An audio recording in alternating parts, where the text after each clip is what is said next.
నమస్తే. తెలంగాణ ఆవిర్భావ దినోత్సవం సందర్భంగా బీఆర్ఎస్ భవన్‌లో హరీష్ రావు గారు చేసిన వ్యాఖ్యలు సంచలనంగా మారినాయి. తెలంగాణ సీఎం రేవంత్ రెడ్డి గారికైతే మరి సవాలు విసిరారు. రాజీనామా చేయడానికి నేను సిద్ధంగా ఉన్నానన్నట్టుగా హరీష్ రావు ఘాటు వ్యాఖ్యలు చేశారు. మరి ఎందుకు రాజీనామా దాకా వెళ్ళింది?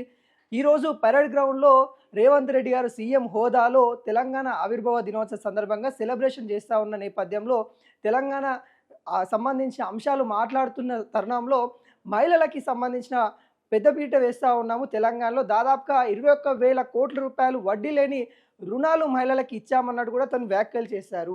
అదేవిధంగా మహిళలకు సంబంధించి ఇస్తూ ఉన్న ఏవైతే సంక్షేమ కార్యక్రమాలు ఉన్నాయో వాటన్నిటి గురించి కూడా రేవంత్ రెడ్డి గారు చెప్పే ప్రయత్నం చేశారు. వీటికి హరీష్ రావు గారు కౌంటర్ అయితే ఇవ్వడం అయితే జరిగింది. 21,000 కోట్ల రూపాయలు ఎక్కడ ఇచ్చావు, ఎప్పుడు ఇచ్చావు, దానికి సంబంధించిన జీవో మాకు చూపించండి, నేను రాజీనామా చేసి రాజకీయాల నుండి తప్పుకుంటాను కూడా సీఎం రేవంత్ రెడ్డికి అయితే సవాలు చేసిన పరిస్థితి కనబడతా ఉంది. అదేవిధంగా బీఆర్ఎస్ సంబంధించిన వాటిపైన కూడా కొన్ని అంశాలు మాట్లాడారు. బీఆర్ఎస్ ఏ పార్టీతోని పొత్తు పెట్టుకోదు, వచ్చే ఎన్నికల్లో మేమే గెలుస్తాము, దాదాపుగా 100 సీట్లకు పైన బీఆర్ఎస్ విజయం చేకూరబోతా ఉందన్నట్టు కూడా తనైతే వ్యాఖ్యలు చేయడం అయితే జరిగింది. అదేవిధంగా ప్రభుత్వాలు చేస్తూ ఉన్న ఏవైతే ఆరోపణలు ఉన్నాయో బీఆర్ఎస్ బీజేపీ ఒకటేనని అనేక వదంతులు వస్తూ ఉన్న నేపథ్యంలో వాటిపైన కూడా హరీష్ రావు మండిపడ్డారు. ఏ పార్టీ మేము పొత్తు కూడా లేదు అన్నట్టుగా కౌంటర్ ఇచ్చారు. ఈ కౌంటర్ చూస్తే కల్వకుంట్ల కవిత గారు కూడా కౌంటర్ ఇచ్చినట్టే కనబడతా ఉంది. ఎందుకంటే ప్రధానంగా కవిత గారే బీఆర్ఎస్ బీజేపీ ఒకటే అనే కుట్ర జరుగుతూ ఉందనే నేపథ్యం తను గత కొద్ది రోజుల నుండి కూడా తను చెప్పడం అయితే జరుగుతూ ఉంది. ఇప్పుడు హరీష్ రావు గారు అయితే ఈ వ్యాఖ్యల వెనకాల నిజంగానే కవిత గారికి కౌంటర్ ఇచ్చారా, లేకుంటే ఇక్కడ కేసీఆర్ ఎందుకు బయటికి రాలేదు, ఈరోజు కేటీఆర్ ఎట్లాగో విదేశాలలో ఉన్నారు, ఇప్పుడు కేసీఆర్ అన్న బయటకు వచ్చి ఈ అంశాల మీద మాట్లాడాలి, హరీష్ రావుతోనే ఎందుకు మాట్లాడించారు అన్నట్టు కూడా యావత్ తెలంగాణ ఆలోచిస్తూ ఉంది.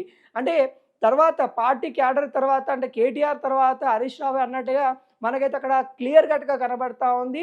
కవితకును కల్వకుంట్ల ఫ్యామిలీకి అంటే కేసీఆర్కి దూరం మరింత పెరిగిందన్నట్టు కూడా మనకైతే క్లియర్ కట్గా కనబడతా ఉంది. ఎందుకంటే ఈరోజు బీఆర్ఎస్ భవన్లో కల్వకుంట్ల కవిత గారు కనిపించలేదు.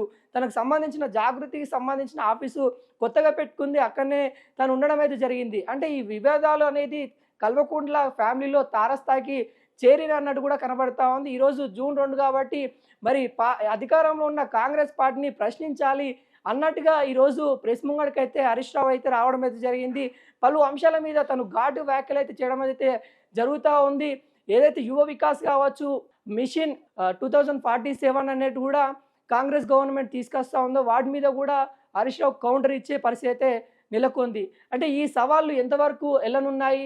ఒకవేళ హరీష్ రావు ఇచ్చిన సవాల్ రేవంత్ రెడ్డి గారు తీసుకుంటారా అంటే ముమ్మాటికి ససమీరే అనొచ్చు అన్నట్టు కూడా మనకైతే తెలుస్తూ ఉంది. ఎందుకంటే దానికి సంబంధించిన జీవో కూడా ఎక్కడ పాస్ చేసినట్టు కూడా మనకైతే ఇంతవరకు అయితే సమాచారం అయితే లేదు. కాబట్టి దానికి సంబంధించి అంటే 21,000 కోట్ల రూపాయలు మహిళలకు ఇచ్చిన వడ్డీ లేని రుణాలు ఇచ్చామన్నట్టు రేవంత్ రెడ్డి చెప్పిన దానికి సాక్ష్యాలు ఎక్కడ లేవు. కాబట్టి తను ఈ సవాలు తీసుకోకపోవచ్చు, కొంత దూరం ఉండే పరిస్థితి అయితే మనకైతే కనబడతా ఉంది.